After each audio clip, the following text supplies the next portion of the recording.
ನಮಸ್ಕಾರ ಎಲ್ಲರಿಗೂ ಹೇಗಿದ್ದೀರಾ? ಈಗ ಭಾಳ ಜನಕ್ಕೆ ದಿನ ಅಡುಗೆ ಮಾಡಿ ಮಾಡಿ ಸಾಕಾಗಿರುತ್ತೆ. ಅದೇನು ಹೊಸ ವಿಚಾರ ಅಲ್ಲ. ಇನ್ನು ಒಂದೊಂದು ಸತಿ ಹೆಂಗಾಗುತ್ತಪ್ಪ ಅಂದರೆ ಮನೆಗೆ ಅಪ್ಪೂಟ ತರಕಾರಿ ಇರಲ್ಲ.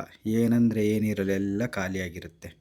ಅಂಥ ಟೈಮ್ನಾಗಂತೂ ಎಂಥ ರಚ್ಚ ಹಿಡಿಯುತ್ತಪ್ಪ ಅಂತಂದರೆ ಭಾಳ ಜನ ಹೆಣ್ಮಕ್ಳಿಗೆ ಅಡುಗೆ ಮನೆ ಸಂಸಾರ ಇದೆಲ್ಲ ಯಾತಕ್ಕೆ ಬೇಕು?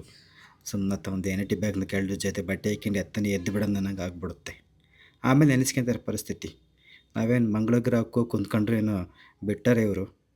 ಅಲ್ಲಿಗೂ ಟ್ಯಾಕ್ಟ್ರಿ ಮಾಡ್ಕೊಂಡಾರ ಬಂದು ಏರ್ಕಿ ಬಂದು ಮತ್ತೆ ಅಡುಗೆ ಮನೆ ಕೆಡಕ್ತಾರೆ ಅಂತ ಚೆನ್ನಾಗಿ ಗೊತ್ತಿರುತ್ತೆ. ಹಂಗಾಗಿ ಅಂಥವೇನು ಮಾಡೋಕ್ಕಾಗಲ್ಲ. ಅಡುಗೆ ಮಾಡಲೇಬೇಕು. ನಿರ್ವಹ ಇಲ್ಲ ಅಂತಂದ್ರೆ ಇನ್ನೇನು ಮಾಡೋಕ್ಕಾಗತ್ತೆ. ಮಂಗಳದಾಗಿದ್ದರೂ ಅಷ್ಟೇ, ಮನೆ ಅಂಗಳದಾಗಿದ್ದರೂ ಅಷ್ಟೇ. ಉಣ್ಣೋ ಹೊತ್ತಿಗೆ ಗಂಗಳಕ್ಕೆ ಬೇಯಿಸ್ಬಾರ್ದಿಲ್ಲ ಅಂತಂದರೆ ಭಾಳ ಕಷ್ಟ ಆಗುತ್ತೆ ಅಂತ ಭಾಳ ಜನಕ್ಕೆ ಗೊತ್ತೈತೆ. ಮತ್ತು ಹಂಗಿದ್ದಾಗ ಏನು ಮಾಡೋಕ್ಕಾಗಲ್ಲ. ಏನಾರ ಒಂದು ಬೇಯಿಸ್ಬೇಕು, ಬಡಿಬೇಕು ಅಷ್ಟೇ.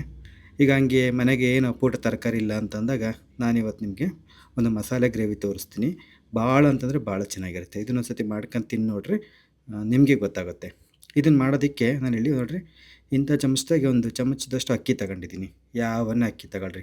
ಸೊಸೈಟಿ ಅಕ್ಕಿ ಆದರೂ ಆಯಿತು, ಮಸೂರಿ ಆದರೂ ಆಯಿತು. ಒಂದು ಚಮಚದಷ್ಟು ಅಕ್ಕಿ ತಗೊಂಡು ಅದನ್ನು ನೆನೆ ಹಾಕಬೇಕು. ಈಗ ಅದ್ರ ಜೊತೆಗೆ ನಾನು ಏನು ಮಾಡ್ತೀನಪ್ಪ ಅಂದರೆ ಒಂದು ಗೋಡಂಬಿ ತಗೊಂಡಿದ್ದೀನಿ, ಹಿಡಿ ಗೋಡಂಬಿ. ಏನಾದ್ರು ಬೇಳೆ ಆಗಿದ್ದರೆ ಒಂದು 2 ಹಾಕ್ರಿ. ಇದನ್ನು ಒಂದು ಅರ್ಧ ಗಂಟೆ, ಕನಿಷ್ಠ ಒಂದು ಅರ್ಧ ಗಂಟೆ, ಗರಿಷ್ಠ ಎಷ್ಟಾದರೂ ಪರವಾಗಿಲ್ಲ, ನೆನೆಯಕ್ಕೆ ಬಿಡಬೇಕು. ಇವಾಗ ಒಂದು ಜಾರ್ ತಗೊಳ್ರಿ. ಈ ಜಾರಿಗೆ ನಾನಿಲ್ಲಿ ಸ್ವಲ್ಪ ಹಸಿ ತೆಂಗಿನಕಾಯಿ ತೊಗೊಂಡಿದ್ದೀನಿ. ಇದು ಬಿಸಿಲಿಗೆ ಇಟ್ಟಿರೋದಕ್ಕೆ ಒಂಚೂರು ಒಣಗ್ದಂಗೆ ಆಗೈತೆ ನೋಡಿರಿ. ಒಂದಿಷ್ಟು ತೆಂಗಿನಕಾಯಿ ತಗೊಂಡಿದ್ದೀನಿ. ನೀವು ಹಸಿದೇ ತೊಗೊಳ್ರಿ. ಆವಾಗ ತಾನೇ ಕಾಯಿ ಹೊಡೆದು ಅದನ್ನು ಬೇಕಾದ್ರೆ ಹಿಂಗೆ ಎಬ್ಬಿ ತೊಗೋಬೋದು. ನಾನು ಮೊದಲೇ ಇದನ್ನು ಒಂಚೂರು ಹಿಂಗೆ ಪುಡಿ ಮಾಡ್ಕೊತೀನಂತೆ. ಒಂದೇ ಸತಿ ಹಾಕೊಂಡ್ರೆ ಒಂದು ಸತಿ ಇದು ಹಳೆ ಮಿಕ್ಸಿ ನುಣ್ಣು ರುಬ್ಬಲ್ಲ, ಹಂಗೆ ಒಂಥರ ಚಕ್ ಎದ್ದು ಬಿಡುತ್ತೆ. ಹಾಗಾಗಿ ಒಂಚೂರು ಹಿಂಗೆ ಪುಡಿ ಮಾಡ್ಕೊಂಡು ಎಲ್ಲಾದರೂ ಒಂದೇ ಅವಣಿಗೆ ಹಿಂಗೆ ಪುಡಿ ಮಾಡ್ಕೊಂಡಿದ್ದಾದ್ಮೇಲೆ ನಾನು ಮಿಕ್ಕಿರೋದು ಹಾಕ್ಕೋತೀನಿ. ಒಂದು 8-10 ಎಸಳು ಬೆಳ್ಳುಳ್ಳಿ, ಒಂದು 8ರಿಂದ ಒಂದು 10 ಎಸಳು ಬೆಳ್ಳುಳ್ಳಿ ಹಾಕ್ಕೋತಿದ್ದೀನಿ. ಒಂದಿಷ್ಟು ಹಸಿಶುಂಠಿ, ಇದು ಅಷ್ಟೇ ಒಂಚೂರು ಹಿಂಗೆ ಸೀಳು ಹಾಕ್ತೀನಿ. ಅದು ಒಂದೇ ಸತಿ ಹಿಂಗೆ ಇಡಿ ಹಾಕ್ಬಿಟ್ಟೆ ಅಂತಂದರೆ ಒಂದು ಸತಿ ಬ್ಲೇಡಿಗೆ ಸಿಗಲ್ಲ. ಅದು ವಯಸ್ಸಾತಲ್ಲ, ನಮ್ಮ ಮಿಕ್ಸಿಗಲ್ಲೇ ವಯಸ್ಸಾಗೈತೆ, 8-9ನೇ ವರ್ಷ ಇದ್ರದ್ದು. ಹಾಗಾಗಿ ಒಂಚೂರು ಅದಕ್ಕೆ ಅಗರ ಮಾಡಿ ಕೊಡಬೇಕು ರುಬ್ಬಕ್ಕೆ. ಹಸಿಶುಂಠಿ ಹಾಕ್ಕೊಂಡೆ. ಇವಾಗ ಇಲ್ಲೇನು ನೆನೆಸಿಟ್ಕೊಂಡಿದ್ದೆ ಅಕ್ಕಿ ಮತ್ತು ಒಂದು ಗೋಡಂಬಿ, ಇದನ್ನು ಅಷ್ಟೇ ನೀರು ಬಸಿದು ಮತ್ತು ಅದಕ್ಕೆ ಹಾಕ್ಕೊತಾ ಇದ್ದೀನಿ. ನೋಡಿರಿ, ಆ ನೀರು ತೆಗೀರಿ. ನೀರು ತೆಗೆದು ಅದಕ್ಕೆ ಹಾಕಬೇಕು. ಇವಾಗ ನೋಡಿರಿ, ಒಂಚೂರು ಚಕ್ಕೆ, ಒಂದು ಏಲಕ್ಕಿ, ಒಂದು 3-4 ಲವಂಗ ಇಷ್ಟೇ ಹಾಕಬೇಕು. ಇದಕ್ಕಿಂತ ಜಾಸ್ತಿ ಹಾಕೋಕ್ಕೆ ಹೋಗ್ಬಿಡ್ರಿ. ಒಂದು 4 ಜನಕ್ಕೆ ಮಾಡ್ಕೊತಿದ್ರೆ ಅಂದರೆ ಇಷ್ಟೇ ಹಾಕಬೇಕು. ಒಂದು 8ರಿಂದ 10 ಕಾಳು ಮೆಣಸು, ಆಮೇಲೆ ಒಂದು 1/4 ಚಮಚದಷ್ಟು ಜೀರಿಗೆ, ಆಮೇಲಿಂದ 1 ಚಮಚದಷ್ಟು ಕೊತ್ತಂಬರಿ ಕಾಳು.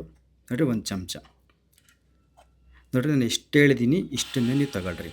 ಇವಾಗ ಒಂದು ಸತಿ ನೀರು ಹಾಕೋದಕ್ಕೆ ಮುಂಚೆನೇ ಹಿಂಗೆ ಇನ್ನೊಂದು ಸತಿ ಹಿಂಗೆ ತಿರುಗ್ಕೋಬೇಕು. ಆಮೇಲಿಂದ ಒಂಚೂರು ಅದೆಲ್ಲದನ್ನು ಒಂದು ಅವಣಿಗೆ ಪುಡಿಯೋದಂಗೆ ಆಗುತ್ತೆ. ಆಮೇಲೆ ಸ್ವಲ್ಪ ನೀರು ಹಾಕಬೇಕು. ಒಂದೇ ಸತಿ ಒಂದು ಕೊಡಪಾನ ನೀರು ಹಾಕಿ ನಾವು ರುಬ್ಬಕ್ಕೆ ಹೋದ್ವಿ ಅಂತಂದರೆ ಸರಿಯಾಗಿ ನುಣ್ಣಗಾಗಲ್ಲ. ಹಾಗಾಗಿ ಇದನ್ನ ಎಷ್ಟು ಚೆನ್ನಾಗಿ ನುಣ್ಣು ರುಬ್ಕೋತೀವೋ ಇದು ಗ್ರೇವಿ ಅಷ್ಟು ರುಚಿಯಾಗಿ ಬರುತ್ತೆ, ಅಷ್ಟು ಚೆನ್ನಾಗಿ ಬರುತ್ತೆ. ಹಾಗಾಗಿ ಒಂದು ತೊಟ್ಟು ನೀರು ಹಾಕ್ಕೊಂಡು ನುಣ್ಣು ರುಬ್ಕೋಬೇಕು. ಇದೇನು ದೊರ್ಗ ತರಿಯಾಗಿ ರುಬ್ಬಬೇಕು ಅಂತಿಲ್ಲ. ನುಣ್ಣಗೆ ಎಷ್ಟು ಸಾಧ್ಯನೋ ಅಷ್ಟು ನುಣ್ಣಗೆ ಇದನ್ನು ರುಬ್ಕೋಬೇಕಾಗತ್ತೆ.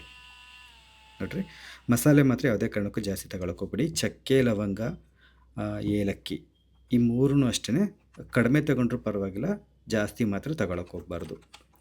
ನಾನಿಲ್ಲೇನು ಇದು ಒಟ್ಟು 4 ಜನಕ್ಕೆ ಆಗುತ್ತೆ. ಅನ್ನಕ್ಕೆ ಚಪಾತಿಗೆ ಆದರೆ 4 ಜನಕ್ಕೆ ಆಗುತ್ತೆ.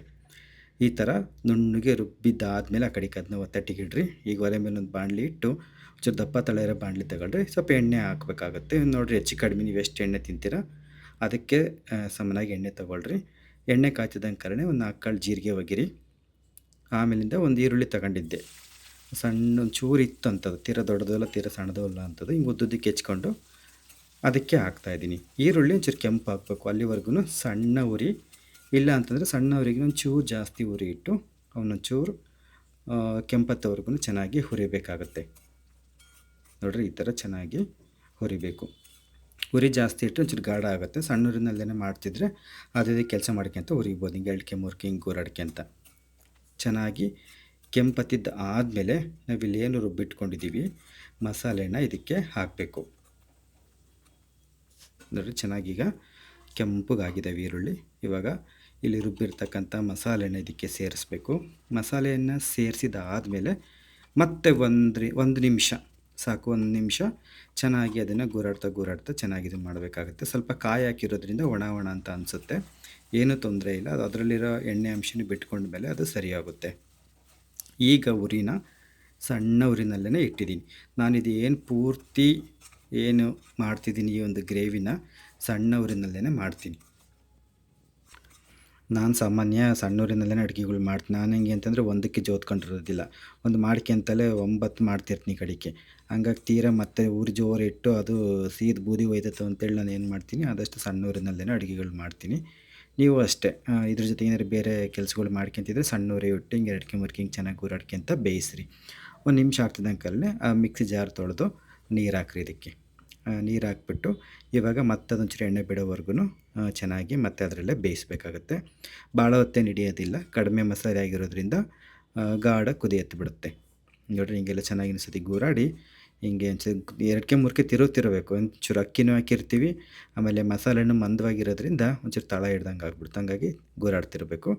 ಆಮೇಲೆ ಒಂಚೂರು ಎಣ್ಣೆ ಬಿಟ್ಟ ಮೇಲೆ ಒಂಚೂರು ಅರಶಿನ ಪುಡಿ, ನೀವು ಖಾರಕ್ಕೆ ಎಷ್ಟು ಬೇಕೋ ಅಷ್ಟು ಖಾರದ ಪುಡಿ, ಆಮೇಲಿಂದ ರುಚಿಗೆ ಎಷ್ಟು ಬೇಕೋ ಅಷ್ಟು ಉಪ್ಪು ನೋಡಿ ಒಂಚೂರು ಕಡಿಮೆನೇ ಹಾಕಿರಿ. ಕೊನೆಗೆ ಬೇಕಂದ್ರೆ ಇನ್ನೊಂಚೂರು ಉದುರಿಸಿದ್ರೆ ಹಾಕುತ್ತೆ. ಇವಾಗ ಚೆನ್ನಾಗಿದ್ನೆಲ್ಲದನ್ನು ಉಪ್ಪು ಅರಶಿನ ಪುಡಿ ಎಲ್ಲನೂ ಒಂದಾಗೋ ಥರ ಚೆನ್ನಾಗಿ ಹಿಂಗೆ ಗೂರಾಡಬೇಕು. ನಿಮ್ಗೆ ಇದೇನಾದರೂ ಭಾಳ ಗಟ್ಟಿಗೆ ಬೇಕು ಅಂತಂದರೆ ನೀರು ಕಡಿಮೆ ಹಾಕ್ಯಾಳ್ರಿ, ಒಂಚೂರು ತೆಳ್ಳಗೆ ಬೇಕು ಅಂದ್ರೆ ಒಂಚೂರು ಜಾಸ್ತಿ ಹಾಕ್ಯಾಳ್ರಿ. ಹಂಗಂತ ಹೇಳಿ ತೀರಾ ತೆಳ್ಳಗೆ ಮಾಡ್ಕೋಬಾರ್ದು. ಇದೊಂಚೂರು ಮಂದವಾಗಿರ್ಬೇಕಂದ್ರೆ ಒಂಚೂರು ಗಟ್ಟಿಗಿದ್ರೇ ರುಚಿ ಚೆಂದ, ತೀರಾ ತೆಳ್ಳಗೆ ಮಾಡ್ಕೋಬಾರ್ದು. ನೋಡಿರಿ ಇದು ಇಷ್ಟನ್ನು ಹಾಕಿದಾದ್ಮೇಲೆ ಇದನ್ನು ಅಷ್ಟೇ ಮತ್ತೆ 1 2 ನಿಮಿಷ ಹಿಂಗೆ ಚೆನ್ನಾಗಿ ಗೂರಾಡ್ತಾ ಬೇಯಿಸಬೇಕು. ಆಮೇಲಿಂದ ನಮ್ಗೆ ಅದೇ ಹೇಳಿದ್ನಲ್ಲ, ಎಷ್ಟು ಗಟ್ಟಿಗೆ ಬೇಕು ಎಷ್ಟು ತೆಳ್ಳಗೆ ಬೇಕು ಅದಕ್ಕೆ ಸರಿಯಾಗಿ ನೀರು ಹಾಕ್ಕೋಬೇಕು. ನೀರು ಹಾಕ್ಕೊಂಡು ಮತ್ತೆ ಚೆನ್ನಾಗಿ ಇದನ್ನು 1 ಕುದಿ 2 ಕುದಿ ಬೀಳೋವರೆಗೂ ನಾವು ಇದನ್ನ ಬೇಯಿಸ್ಬೇಕಾಗತ್ತೆ. ನೋಡಿರಿ ಈ ಥರ. ಇವಾಗ ನೀರು ಹಾಕ್ತಾಯಿದ್ದೀನಿ. ನನಗೆ ಸ್ವಲ್ಪ ಮಂದವಾಗಿ ಮಾಡ್ಕೊತೀನಿ. ಅನ್ನಕ್ಕೂ ಚೆನ್ನಾಗಿರುತ್ತೆ, ಚಪಾತಿಗೂ ಚೆನ್ನಾಗಿರುತ್ತೆ. ಜೋಳದ ರೊಟ್ಟಿಗೇನು ಅಷ್ಟು ಸೂಕ್ತ ಅಲ್ಲ, ನನಗೆ ಅನ್ಸಿದ ಪ್ರಕಾರ ಜೋಳದ ರೊಟ್ಟಿಗೇನು ಅಷ್ಟು ಚೆನ್ನಾಗಿದೆ ಅಂತ ಅನಿಸಲ್ಲ. ಚಪಾತಿ ಪೂರಿ ಬಿಸಿ ಅನ್ನಕ್ಕೆ ಭಾರಿ ಚೆನ್ನಾಗಿರುತ್ತೆ. ನೀವು ಒಂದ್ಸತಿ ಮಾಡ್ಕೊಂಡು ತಿನ್ನಿರಿ, ನಿಮಗೆ ಗೊತ್ತಾಗುತ್ತೆ. ಆಮೇಲೆ ಇಲ್ಲಿ ಏನು ಮಾಡ್ತೀನಪ್ಪ ಅಂತಂದರೆ ಇದಕ್ಕೊಂಚೂರು ಹುಳಿ ಬೇಕು. ತೀರಾ ಹುಳಿ ಇಲ್ಲ ಅಂತಂದರೆ ಒಂಥರ ಕಹಿ ಅಂತ ಅನಿಸುತ್ತೆ. ಹಾಗಾಗಿ ಇದಕ್ಕೇನೂ ಆಗ್ತಿಲ್ಲ ನೋಡಿರಿ ನಾವು. ಹಾಗಾಗಿ ಒಂಚೂರು ಹುಣಸೆ ಹುಳಿ ಹಾಕ್ತಾಯಿದ್ದೀನಿ. ನಿಮಗೆ ಬೇಕು ಅಂತಂದರೆ ನೋಡಿರಿ ಒಂಚೂರು ಹುಣಸೆ ಹಣ್ಣು ನೆನೆಸಿಟ್ಟಿದ್ದೆ, ಅದನ್ನು ಕೂಡ ನೆನೆಸಿ ಇಟ್ಟಿದ್ನಲ್ಲ ಒಂಚೂರು ಹಿಂಡ್ತಾ ಇದ್ದೀನಿ. ಜಾಸ್ತಿ ಹುಳಿ ಹಾಕೋಕ್ಕೋಗ್ಬಿಟ್ಟು ಸ್ವಲ್ಪ ಹುಳಿ ಹಾಕ್ರಿ. ನಾನು ಏನು ಹೇಳ್ತಿದ್ದೆ, ನಿಮ್ಗೆ ಬೇಕು ಅಂತಂದರೆ ಬೇಕಾದ್ರೆ ಒಂದು 4 ಮೊಟ್ಟೆನೂ ಹಾಕ್ಕೋಬೋದು. ಒಂಚೂರು ಮೊಟ್ಟೆ ಬೇಯಿಸಿ ಅದನ್ನ ಉಪ್ಪು ಖಾರ ಒಂಚೂರು ಅರಶಿನ ಪುಡಿಯಲ್ಲಿ ಹಿಂಗೆ ಉಲ್ಲಾಡಿಸಿ ಕೊನೆಗೆ ಇದಕ್ಕೆ ಇಳಿಬಿಟ್ರಿ ಅಂತಂದರೆ ಘನವಾಗಿರೋ ಮಸಾಲೆ ಗ್ರೇವಿ ರೆಡಿ ಆಯಿತು ಅಂತಲೇ ಅರ್ಥ. ಅಷ್ಟು ಚೆನ್ನಾಗಿರುತ್ತೆ. ಇವಾಗ ನೋಡಿರಿ ಒಂದು 2 ಕುದಿ ಬೀಳಬೇಕಷ್ಟೇ. ಎಲ್ಲನೂ ಚೆನ್ನಾಗಿ ಬೆಂದಿರೋದ್ರಿಂದ ಮತ್ತೇನು ಇದನ್ನೇನು ಭಾಳ ಹೊತ್ತು ತನಕ ಕುದಿಸ್ಬೇಕು ಅಂತಿಲ್ಲ. ಒಂದು ಸತಿ ಕುದಿ ಬಿದ್ದ ಮೇಲೆ ಒಂದು 2 3 ನಿಮಿಷ ಬೇಯಿತು ಅಂತಂದರೆ ಸಾಕು.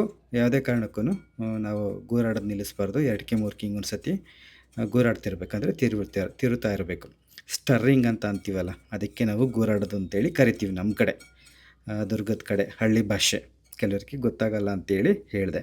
ಈಗ ಕೊನೆಗೆ ಒಂಚೂರು ಕೊತ್ತಂಬರಿ ಸೊಪ್ಪು ಉದುರಿಸಿ ಸ್ಟವ್ ಆಫ್ ಮಾಡಿದ್ವಿ ಅಂತಂದರೆ ಹಾಗೇ ಹೋಯ್ತು ನೋಡಿರಿ ನಮ್ಮದು ಮಸಾಲೆ ಗ್ರೇವಿ. ಭಾಳ ಅಂತಂದರೆ ಭಾಳ ಚೆನ್ನಾಗಿರುತ್ತೆ. ನಿಮಗೇನಾದರೂ ಇಷ್ಟ ಆಗಿತ್ತು ಅಂತಂದರೆ ಇದನ್ನು ನೀವು ಮಾಡಿಬಿಟ್ಟು ಹೇಗೆ ಬಂತು ಅಂತ ತಿಳಿಸಿ. ನಾನು ನಿಮ್ಮನ್ನು ಮತ್ತೆ ಮುಂದಿನ ವಿಡಿಯೋದಲ್ಲಿ ಭೇಟಿ ಮಾಡ್ತೀನಂತೆ. ವಿಡಿಯೋ ನೋಡಿದ್ದಕ್ಕಾಗಿ ಎಲ್ಲರಿಗೂ ಕೂಡ ತುಂಬ ತುಂಬ ತುಂಬ ಧನ್ಯವಾದಗಳು. ನಮಸ್ತೆ.